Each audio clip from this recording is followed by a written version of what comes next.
Olá, nossas boas-vindas a você que chega nesse canal que foi criado pela Fraternidade Espírita Caminho de Luz, para que possamos dar continuidade às oratórias do Evangelho.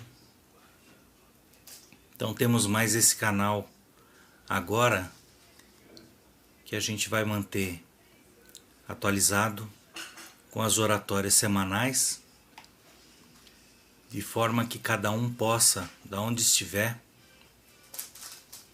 acompanhar e dar continuidade nas suas orações, no seu acompanhamento, no seu estudo. E como de costume, a gente vai dar início fazendo uma oração, que nesse momento todos nós possamos concentrar nosso pensamento somente em nós mesmos, concentrar o nosso pensamento, elevar o nosso pensamento para que a gente possa alcançar as esferas superiores e assim nós possamos entrar em sintonia com os nossos irmãos do plano maior, que possamos elevar em pensamento nossa oração até Deus nosso Pai,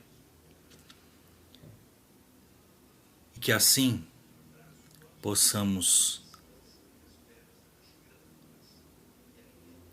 elevar essa prece até Deus e trazer para o nosso espírito todas aquelas bênçãos que nos permita aproveitar bem o estudo das palavras de Jesus. Pai nosso que estais nos céus, santificado seja o vosso nome, venha a nós o vosso reino, seja feita a vossa vontade, assim na terra como nos céus. O pão nosso de cada dia nos dai hoje. Perdoai as nossas ofensas, assim como nós perdoamos a quem nos tenha ofendido. E não nos deixeis cair em tentação, mas livrai-nos de todo mal. Que assim seja, graças a Deus e graças a Jesus. Então o Evangelho dessa semana é do capítulo 11 do Evangelho segundo o Espiritismo de Allan Kardec, dos itens 5 a 7, capítulo 11 que é o amar ao próximo como a si mesmo, item 5 a 7, dai a César o que é de César.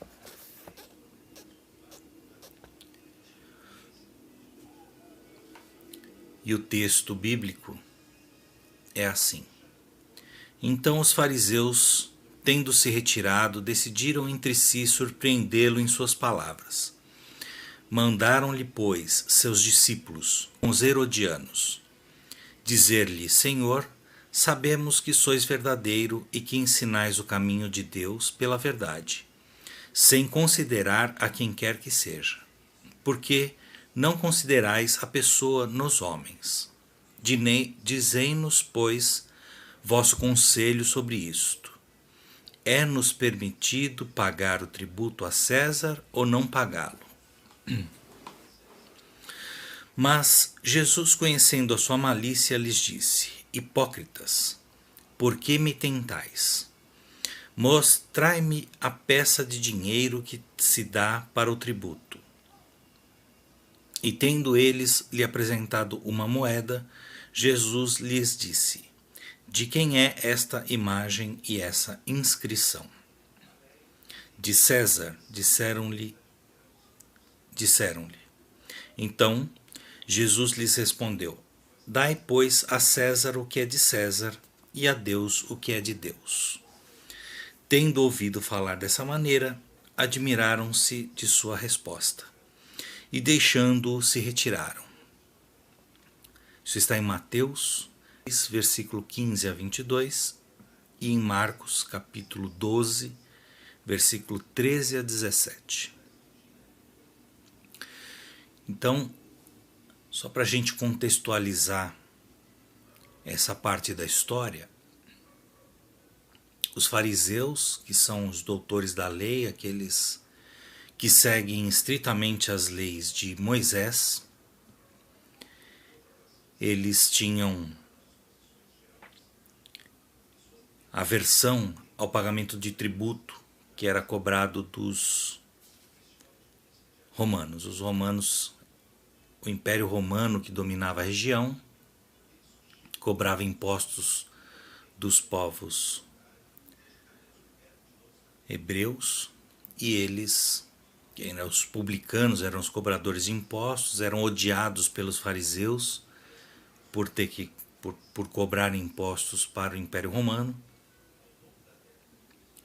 E a outra figura que aparece é os herodianos. Herodianos eram os guardas, os seguranças, os mandatários de Herodes. Herodes era o tetrarca, que era o responsável pela região, responsável da parte religiosa, da parte material, da parte financeira e econômica do local. Quem era responsável era César. Então, quando eles mandaram as duas turmas ir conversar com Jesus, perguntar sobre os tributos, eles mandaram tanto os herodianos quanto os fariseus. Então, se ele respondesse que deveria pagar os impostos, os fariseus o condenariam. Se ele dissesse não deve pagar impostos, quem os condenariam eram os próprios herodianos, que eram os responsáveis pela região. Levariam então a julgamento a Herodes e a César. A resposta foi: dai a César o que é de César, e dai a Deus o que é de Deus. Essa reflexão é justamente a responsabilidade, a mensagem que Jesus trazia sempre, quando a gente estuda as parábolas ou mesmo os momentos em que ele se expressa em relação às colocações que se faziam diante das dúvidas do povo, diante das suas necessidades, sempre tem um conteúdo espiritual em seus ensinamentos e em suas parábolas. Se a gente fosse analisar somente a parte histórica, a parte prática, a parte da vida material, a gente encontraria aí elementos de um posicionamento político, ideológico. Mas Jesus, ele sempre tinha uma preocupação em passar a informação no campo espiritual. Porque ninguém quer entender, ninguém quer interpretar que uma vez encarnados nós não estejamos submissos, nós estejamos sujeitos a tratar das questões materiais como elas correspondem. Existe uma vida material na vida encarnada, existe todas as responsabilidades e consequências que a ela corresponde. Então, tudo aquilo que nos compete no plano material, nas nossas convivências, nas nossas realizações, nas nossas atividades materiais, ela tem toda uma importância, ela está inserida em todo um contexto de sobrevivência, de evolução, de realização neta, de construção de coisas para o futuro, de preservação de coisas que já existem e que precisam continuar existindo para as gerações futuras. O planeta Terra e a vida encarnada têm um sentido. E está inserida em todas essas consequências, responsabilidades, atividades em que a gente se desenvolve, em que a gente muitas vezes ocupa a maior parte do nosso. A colocação de Jesus dai a Deus o que é de Deus era apelar para essa verdadeira importância da vida. A vida encarnada tem todas essas responsabilidades em que a gente fica inserido, mas a gente precisa ter consciência que essa elevação espiritual é mais importante do que a nossa realização material. Por mais que as dificuldades materiais nos desafiem a encontrar soluções, em fazer atividades, em ter várias ocupações que nos tomam tempo, encontrar o significado espiritual para isso tudo acaba nos colocando de volta no verdadeiro sentido da existência. Como espírito eternos que somos, nós estamos numa oportunidade encarnada, como em muitas outras que já estivemos, como várias outras que ainda poderemos ter. A essência da nossa consciência, das nossas decisões, dos nossos relacionamentos, ela tem um sentido espiritual e está em constante desafio de aperfeiçoar a consciência da nossa espiritualização, da nossa elevação moral, até o ponto em que a gente consiga tomar sempre boas decisões, equilibrar sempre os nossos relacionamentos com os nossos semelhantes e resolver as questões que ainda a gente precisa,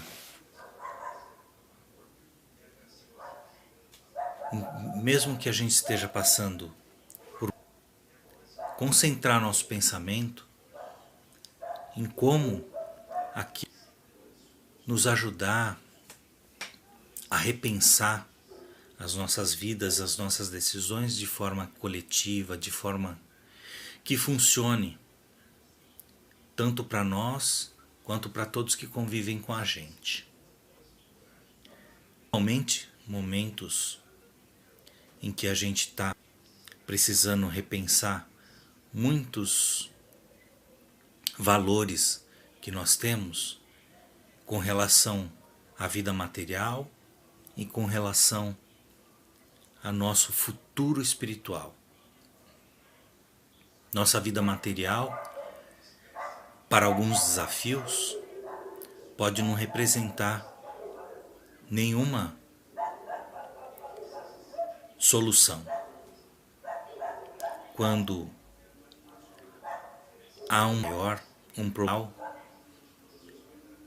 e que afeta tanto aqueles que têm grandes posses ou grandes poderes ou grandes como aqueles que não têm nada disso,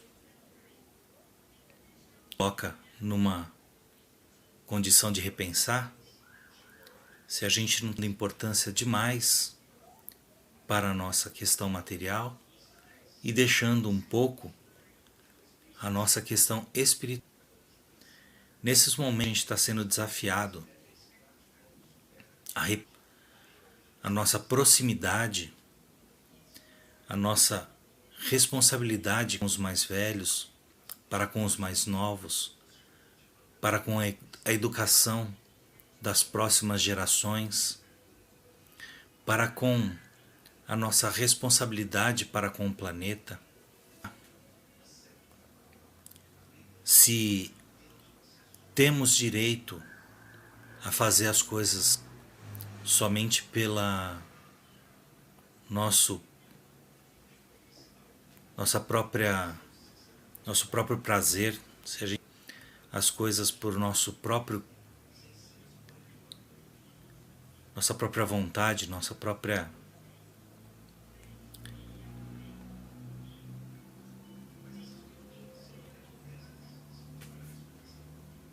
próprio interesse, se a gente não precisa repensar no motivo, em que ponto isso vai retornar em forma de crescimento, em forma de evolução, em forma de sustentabilidade, em forma de evolução moral a todos. E fronteiras podem não representar muito quando você tem o mesmo desafio acontecendo num local do mundo e tendo consequências em outro ponto muito distante. Ações tomadas em um local do mundo têm consequências bastante agravadas em outro ponto do planeta. E é por isso que a gente precisa repensar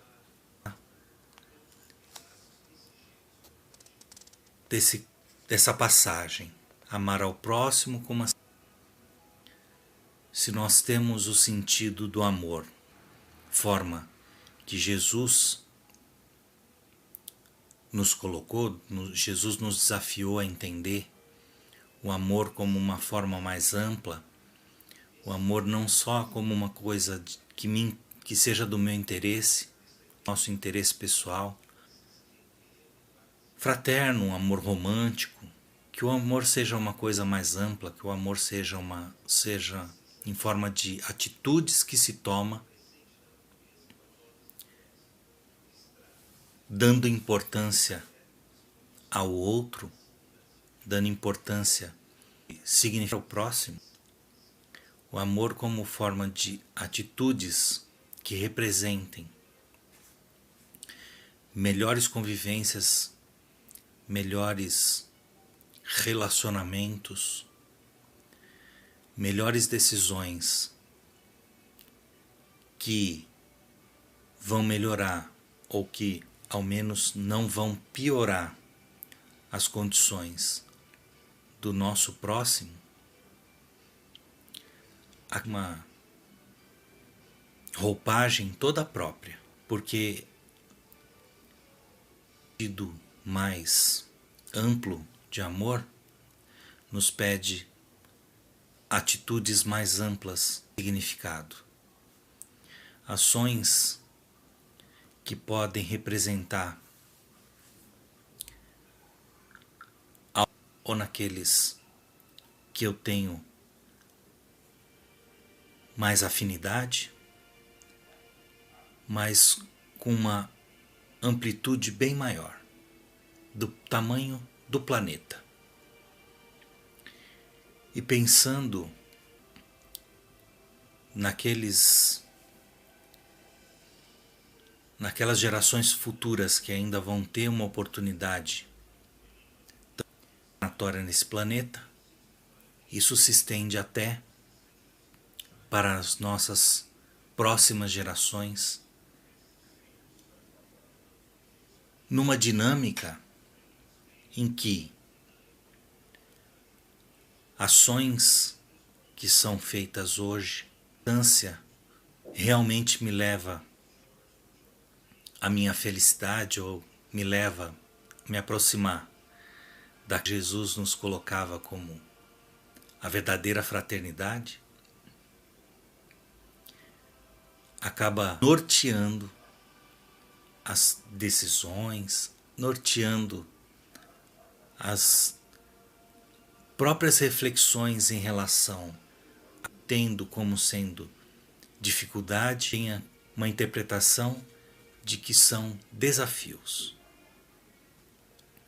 Esses desafios são coletivos, são enfrentados por toda a humanidade, têm tolerância, de convivência,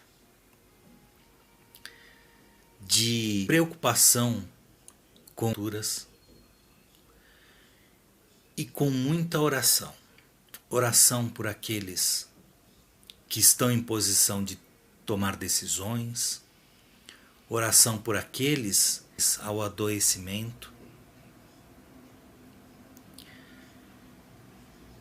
E o adoecimento nesse momento de qualquer seja a moléstia, porque tudo que venha de novidade, possa enfrentar de doenças, vai só se somando àquelas dificuldades que nós já temos, que já influenciam na vida de todos os encarnados. Então, toda vez que a gente tem uma doença, a gente também pede em nossas orações por aqueles que estão nos campos de pesquisa, para que eles consigam chegar nesse avanço da medicina, faz parte da evolução do planeta. Dar a César o que é de César é utilizar os bens materiais na forma de trazer melhores resultados para essa evolução científica, tecnológica, para todo o planeta.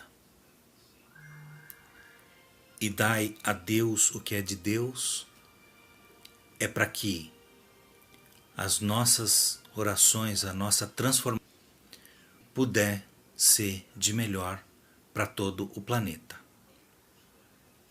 Além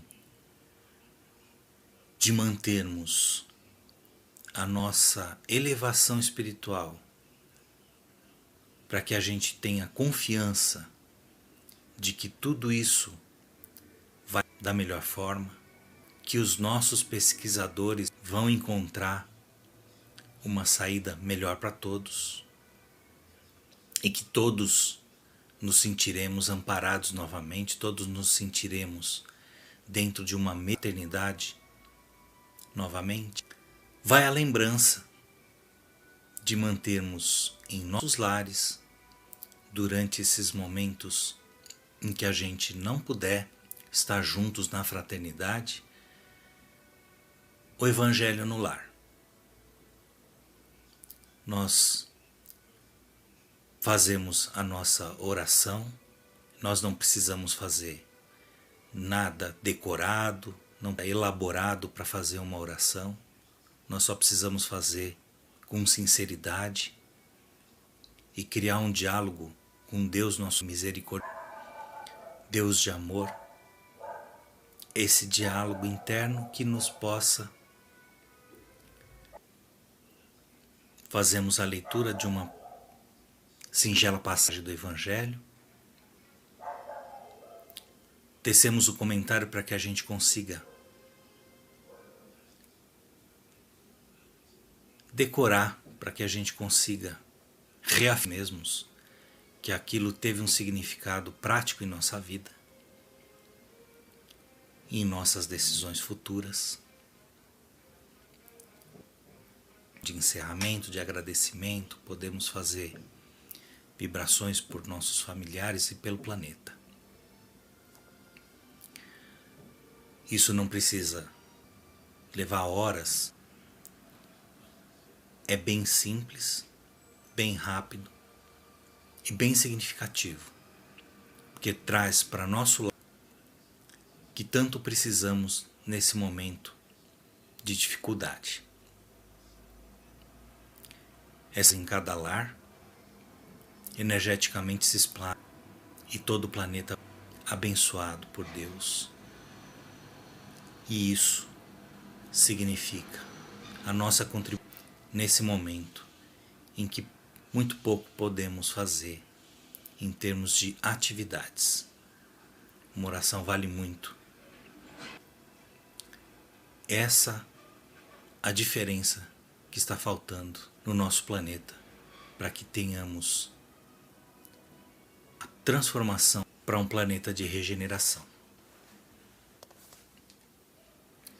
E assim, com essa interpretação dessa passagem do Evangelho, nós vamos dando por história dessa noite, pedindo novamente todos nós possamos concentrar nosso pensamento em Deus nosso Pai, que possamos trazer para dentro de nosso lar essa luz que vem direto de Jesus, que libera todos os nossos centros de força e que nos faz receber eras espirituais, um passe, possa nos refazer as energias para mais essa semana. E assim nós vamos dando. Pai nosso que estais nos céus, santificado seja o vosso nome. Seja feita a vossa vontade, assim na terra como nos céus. Dai hoje nossas ofensas, assim como nós perdoamos a quem nos... E não nos deixeis cair em tentação, mas livrai-nos de todo mal. Que assim seja, graças a Deus e graças a Jesus. Uma boa noite a todos e uma boa semana.